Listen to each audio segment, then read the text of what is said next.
Magandang araw sa lahat. If an accused was arrested and later on was set free because the court allowed him to post bail, does it follow that the criminal case or the criminal action against him has already been dismissed or the accused is already acquitted? The answer is no. He was allowed to sit free through bail because remember that bail is a constitutional right. So he was allowed by the court to exercise that constitutional right. Now, if you are the complainant, perhaps you will now be sad seeing the accused roaming around your community. No, I repeat, the criminal action shall proceed.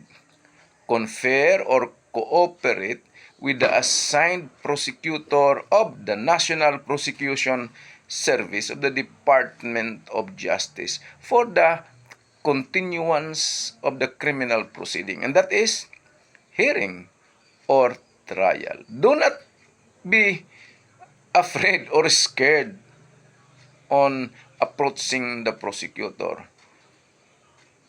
There is no payment. Their services are for free, obviously, because they are given salaries by whom or compensation by the government.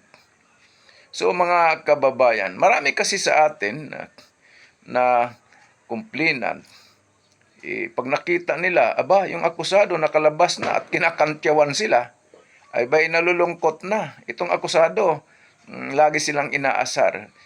Hindi pa tapos ang kaso, mga kababayan. Kung ikaw si complainant, pumunta ka sa fiscal or prosecutor para makipagtulungan sa pagpapatuloy ng usaping kriminal o yung kasong kriminal sa hukuman. Huwag kayong mahiya o matakot sa fiscal or prosecutor na pumunta kasi walang bayad naman ang serbisyo nila kasi sinisweldohan naman sila ng taong bayan. So mga kababayan, hindi porkit nakalaya na itong akusado, itapos na ang labanan. Hindi pa.